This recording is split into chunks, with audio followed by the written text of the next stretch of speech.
Ladies and gentlemen, welcome to the Notes on 5 Rules of Getting Wealthy, Episode 6. I'm Dr. Prosper Tettey Doe, the United Kingdom. This is reference from the international bestseller, The Rules of Wealth by Richard Templar. And we'll be covering in this session the following 5 rules. Don't be too busy earning a living to make some money. Save in big chunks. Or should you? That's the question. Don't rent, buy. Understand what investing really means.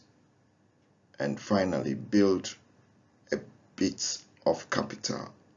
Then invest it wisely.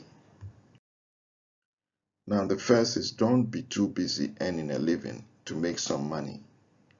How many of us are guilty of letting our financial affairs slide because, quite frankly, we feel there are better things to do with our precious free time than to get to grips with our finances or plan a long overdue life or career change? Well, to become wealthy, you absolutely have to remember to lift your head above the parapet of your 9 to 5 or 8 to 8 or whatever hours you work and give yourself a chance to think about the bigger picture and take action. If you love what you do, then if the money doesn't come with it, you need to create a strategy for wealth creation that doesn't rely on the day job income. It's great that you love what you do, but if you also want wealth, you need to make sure you aren't so busy doing it that you forget to work out how you are going to get wealthy doing it, or what other actions or strategies you need to create a second income or alternative revenue generation. The worst possible scenario is that you don't feel fulfilled or rewarded in your job, but you are so busy doing it that you don't have time to create a plan that will bring you greater prosperity and happiness. While you've got your head down earning a living, 1,000,001 opportunities to become prosperous have you passed over your head and you didn't even see them? Many opportunities may have passed over your head and you didn't even see them because your head has been down just trying to earn a living. Imagine waking up in 10 years' time and realizing that you've missed an opportunity. And if this is the situation you are in now, you can change your perspective and set a new objective today. If we go to work solely for money, it makes sense to earn as much as we can. The next rule is save in big chunks. Or should you? It's good to be prudent and save regularly, but in the long run, a big chunk saved later in life will bring home the bacon just as easily. The next rule is don't rent, buy. So, how can you own and not borrow? Buy and not have a mortgage?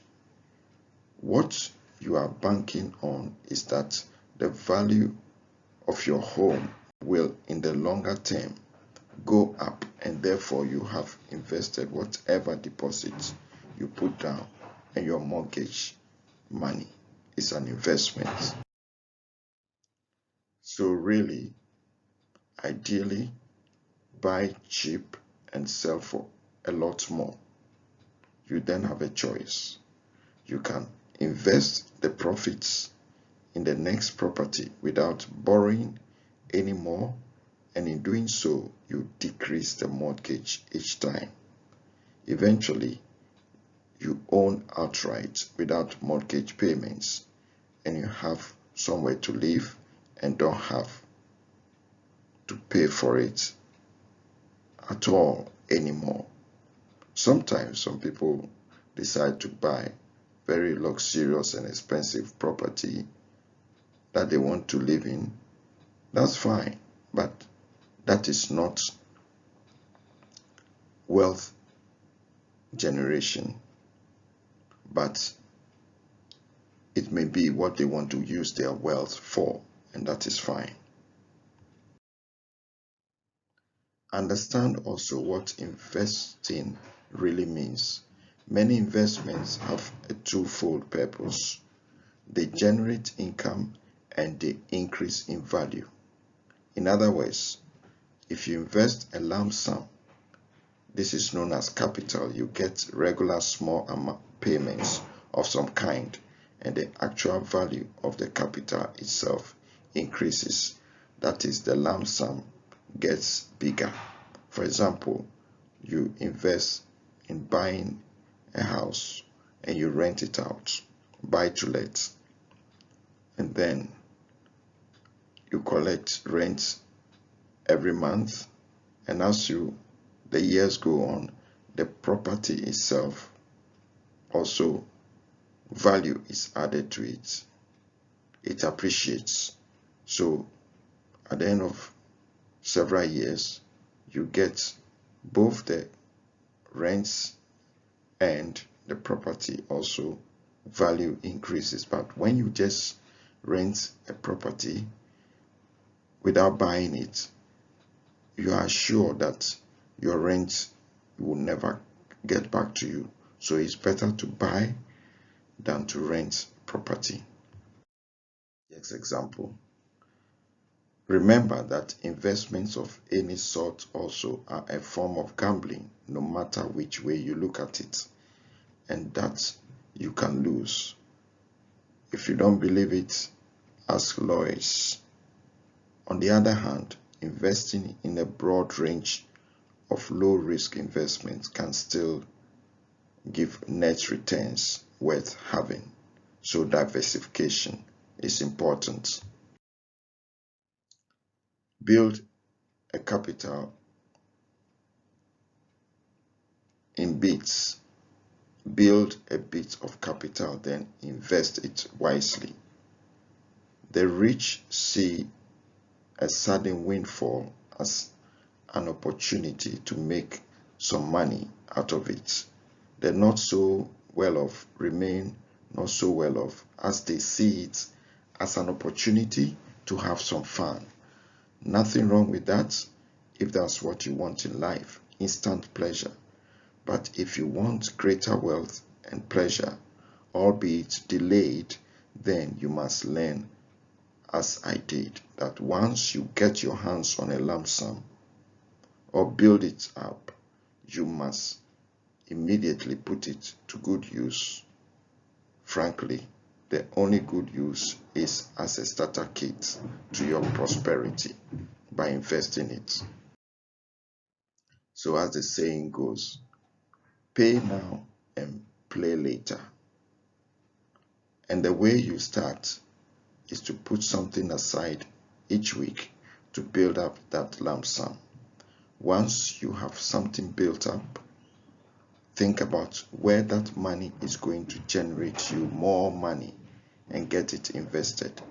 Ideally, you need to turn that money into an asset that will generate more revenue for you. Be it shares, a property you can rent out, or something else.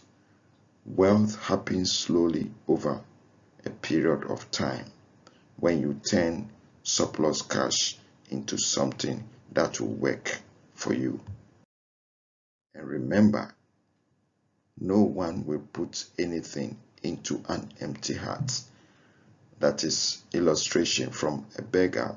Beggars with empty heart, they usually put a few coins in it just to get the ball rolling so that people have that motivation to put some coins in it. So thank you very much for the notes on rules of getting wealthy that we've gone through.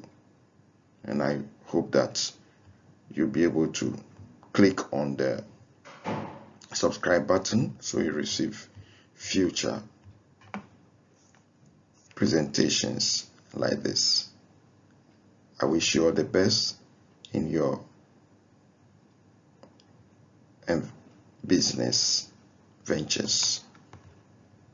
Bye.